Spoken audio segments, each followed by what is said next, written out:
Daniel Rodríguez Asensio, economista del Club de los Viernes, muy bienvenido. Muy buenas noches, Javier, encantado de estar aquí. Bueno, ya la semana pasada se incorporó a la mesa de la redacción abierta para tratar algunos asuntos económicos. En aquella ocasión una comparativa entre el taxi y los VTCs. Ahora nos trae otro tema bien distinto.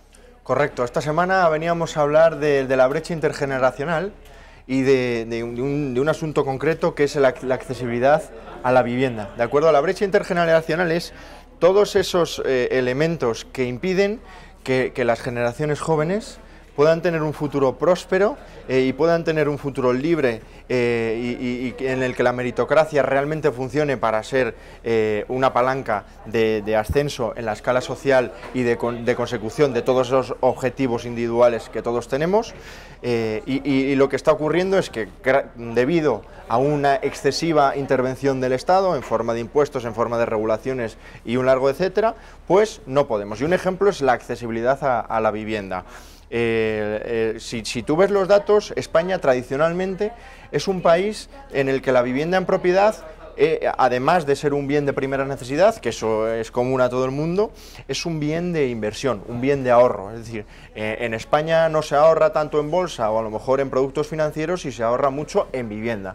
Y ahí tenemos los datos de Eurostat. El 77% de los hogares españoles están en régimen de propiedad, ¿de acuerdo? Para que te hagas una idea, la media de la Unión Europea son más o menos un 50% y estamos, no sé si creo que somos el cuarto o el quinto país a la cabeza. O sea, ese es uno de los factores que ayudan a entender o a explicar por qué es tan complicado acceder a la vivienda para los jóvenes.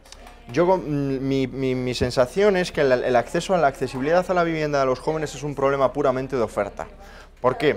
El problema de la vivienda no es a nivel nacional, es decir, los precios de la vivienda, de la compraventa de vivienda y del alquiler de vivienda no están subiendo por igual en toda España. De hecho, solo 6 provincias han recuperado los niveles de precios precrisis, el resto de España no, ¿de acuerdo? Entonces es un problema local. En Madrid, por ejemplo, sí que se da. El alquiler, por ejemplo, en Madrid está por las nubes. Se está subiendo a doble dígito y además es un... Hay muchísima demanda, quizás. Es un indicador porque tú al final, si tienes un piso en alquiler y un piso en venta, son bienes sustitutivos, o compras o alquilas, ¿de acuerdo? Si compras para alquilar, al final otro va a alquilarlo, entonces sigue siendo bien sustitutivo. ¿Eso qué significa? Que cuando uno sube significa que tiene más demanda y por tanto el otro debería bajar.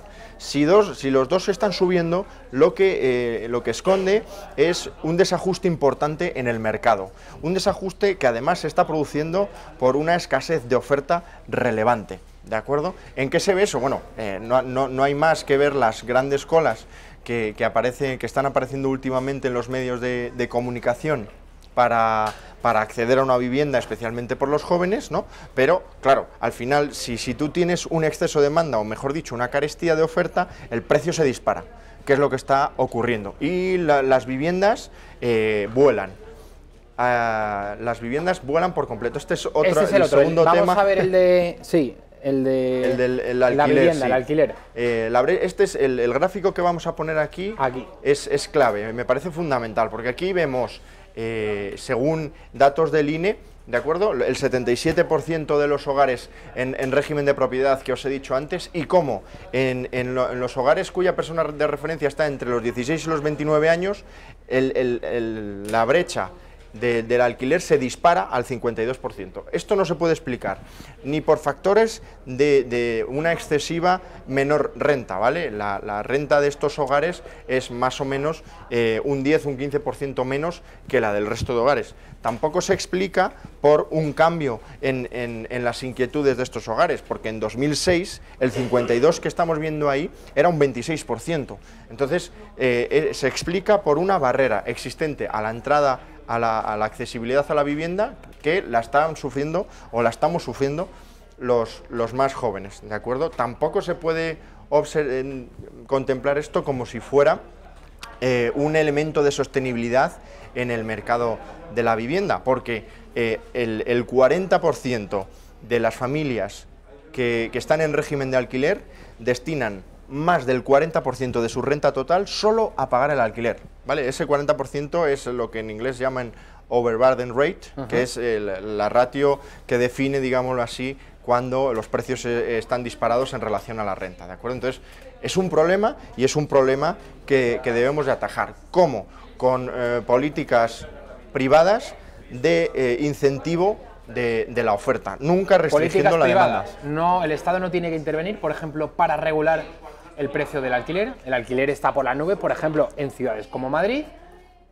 ¿No tiene que meterse el Estado, por ejemplo? Una regulación del precio del alquiler implica automáticamente una restricción adicional en la oferta del alquiler. Por tanto, si estamos diciendo que estamos ante un problema de oferta y restringimos aún más la oferta, ¿qué va a ocurrir? Que el precio va a subir más.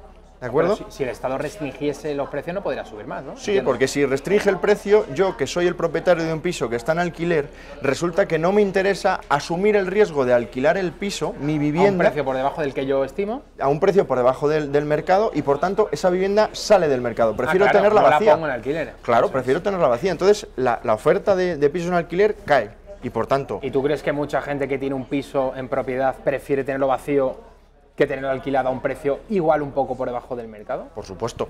¿Sí? Sí es lo que está ocurriendo. Hay muchos pisos vacíos porque el riesgo que asumes al alquilar una vivienda, no hay pisos tienes que vacíos compensarlo. porque no hay demanda en esas ciudades donde hay más pisos vacíos en Madrid. Hay muchos pisos vacíos en Madrid.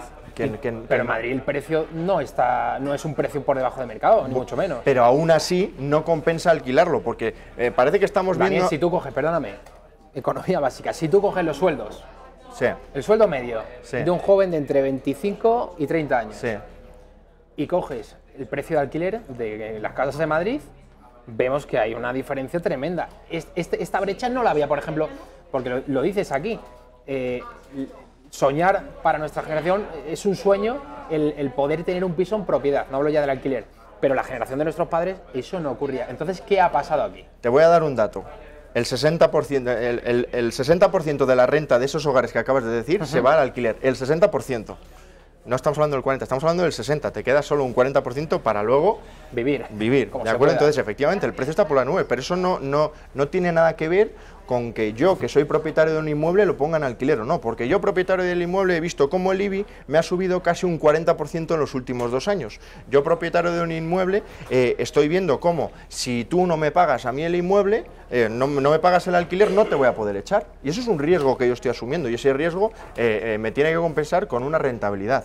Si yo compro un piso que ya está alto el alquiler, la adquisición de vivienda y no le puedo sacar una rentabilidad, automáticamente lo que voy a hacer es quitarlo del alquiler.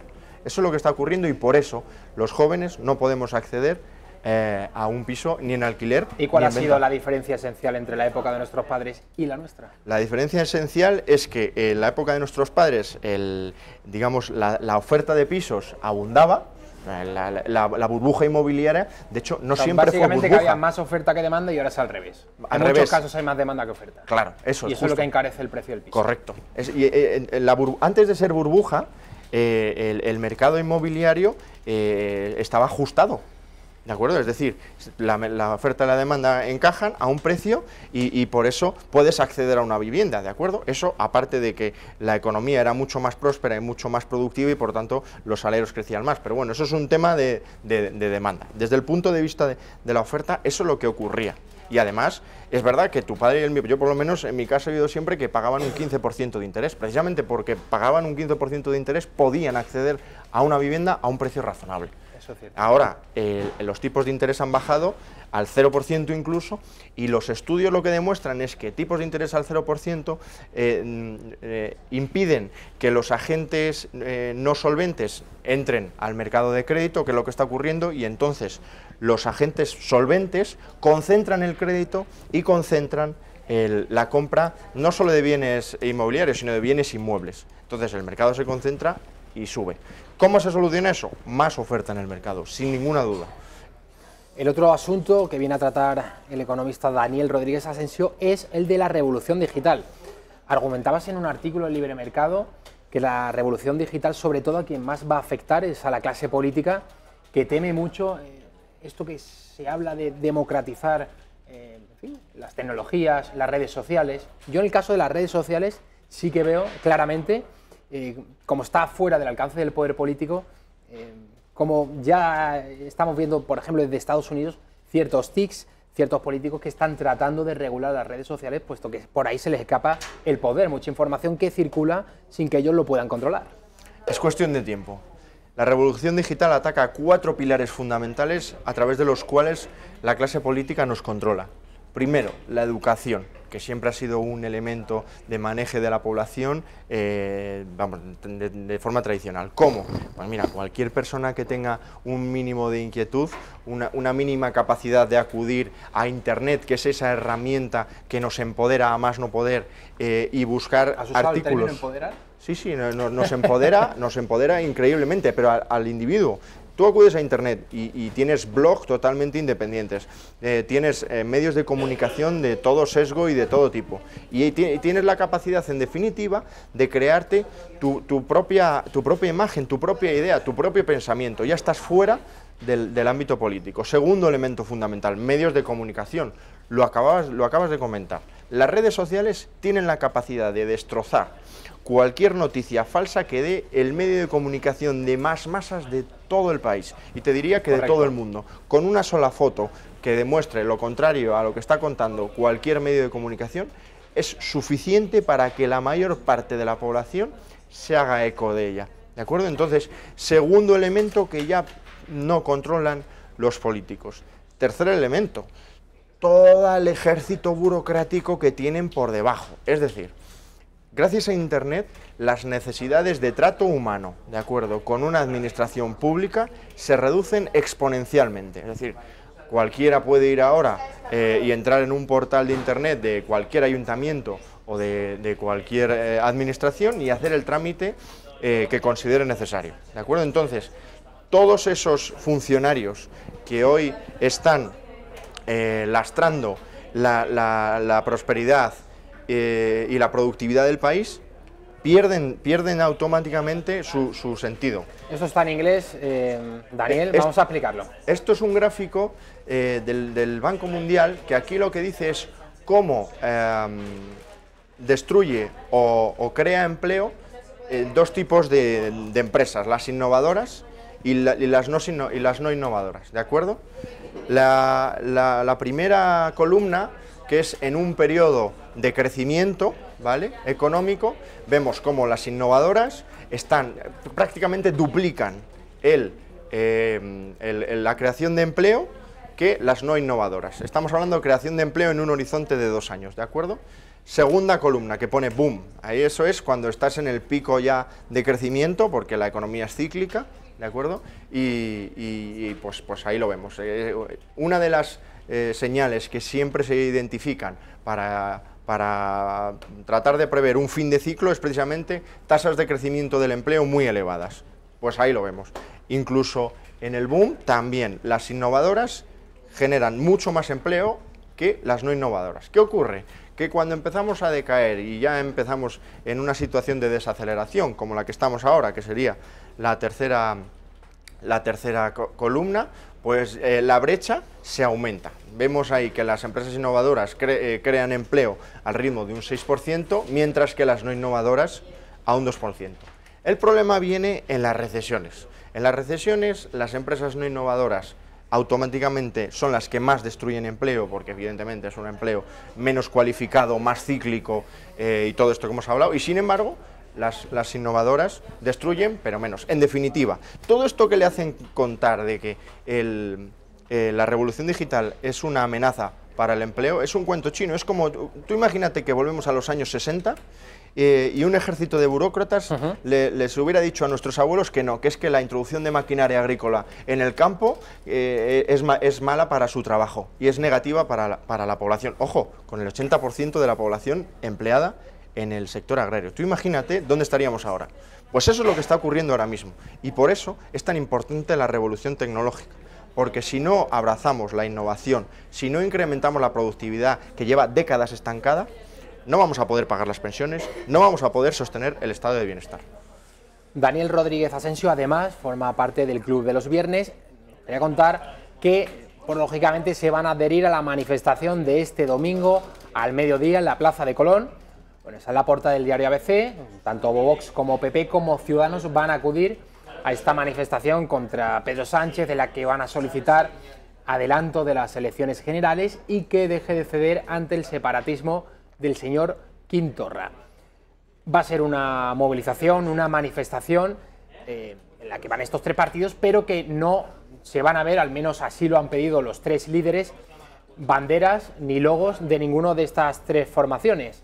Esto tiene que ser una manifestación pues, que recoja el sentir, el clamor popular contra toda esta deriva de cesión de Pedro Sánchez ante el separatismo. El Club de los Viernes, Daniel, va a asistir. El Club de los Viernes no va a asistir. El Club de los Viernes va a apoyar con todos los medios que tenemos. Yo no sé si son muchos o pocos, pero con todos los que tenemos... Apoyáis, pero asistís, además, Por ¿no? supuesto que asistimos, pero que no solo asistimos, que vamos a apoyar con todos los medios que tenemos a esta iniciativa que nos parece histórica. Llevamos luchando precisamente porque PP, Ciudadanos y Vox se alineen desde octubre, noviembre del año pasado. Hemos entregado documentación a las altas esferas, sobre todo del Partido Popular y de Vox. Nosotros lo llamábamos la marcha del millón. Esperamos que por lo menos haya 1 millón de personas apoyando la caída de un gobierno que no solo nos lleva a la más absoluta pobreza, sino que además nos está haciendo perder credibilidad internacional a raudales. Ahí tenemos la cantidad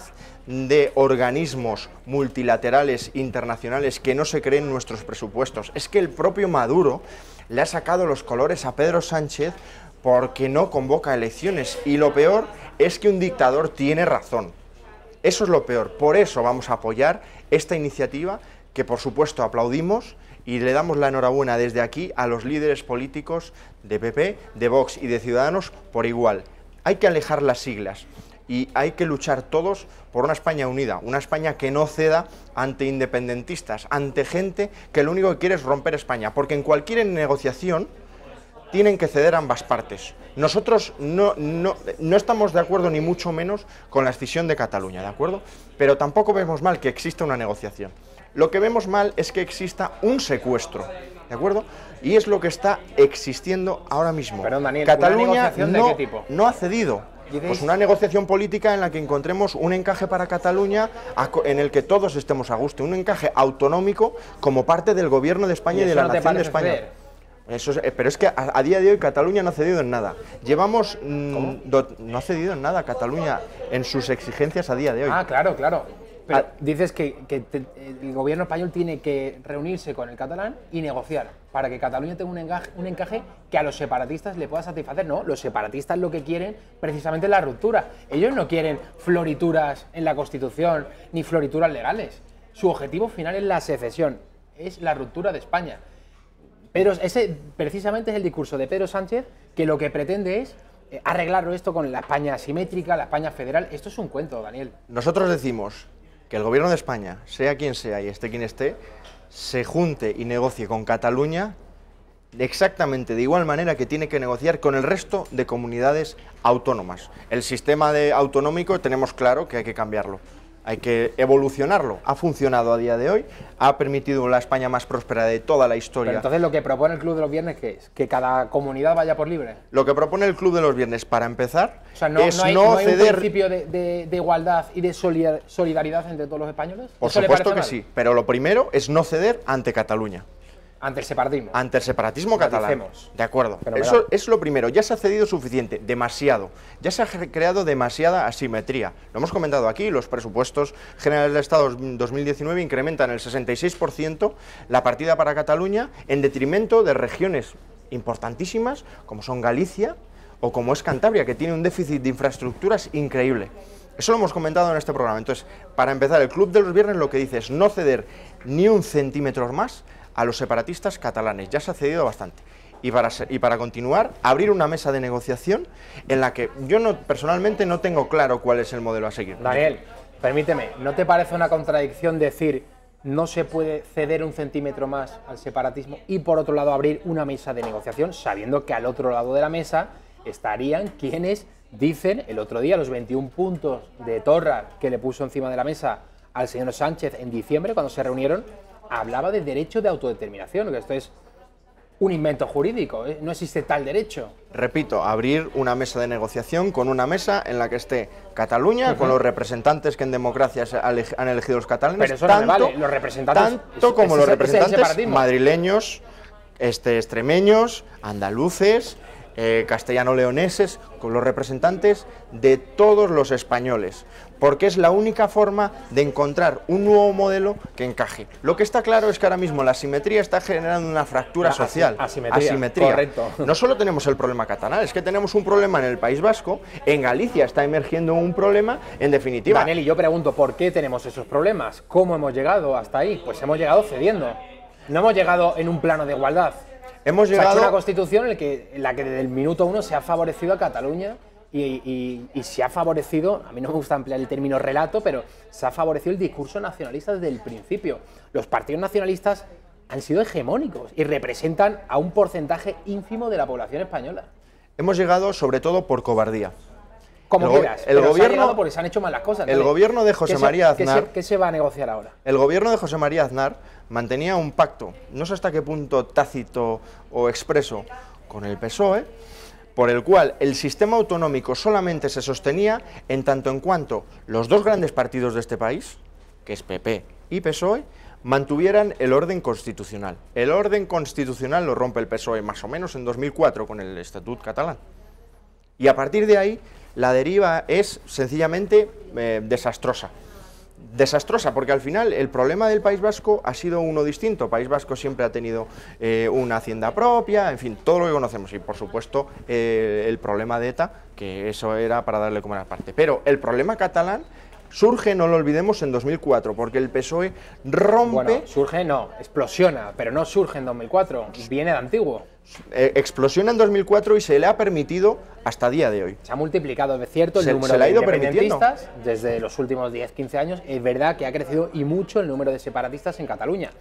Pero no nace ahí el nacionalismo, ni nacen ahí las cesiones del Estado español. Por supuesto que no, pero ahí explota. Y desde ahí, ojo, Felipe González también tiene culpa. Se compra el nacionalismo catalán con el dinero de todos. Hemos hecho, Daniel, por supuesto, ni más ni menos. Por supuesto hay que modificar el modelo, pero es que el modelo hasta 2004 no se puede decir que funcionara tan mal.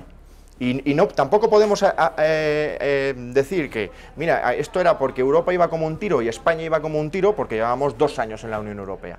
2 años. Sí que se puede decir que España iba como un tiro porque desde 1998 hicimos un ajuste y una liberalización del país sin precedentes, prácticamente, precisamente para entrar en la Unión Europea. Una Unión Europea que hoy, por cierto, creo que nos está penalizando.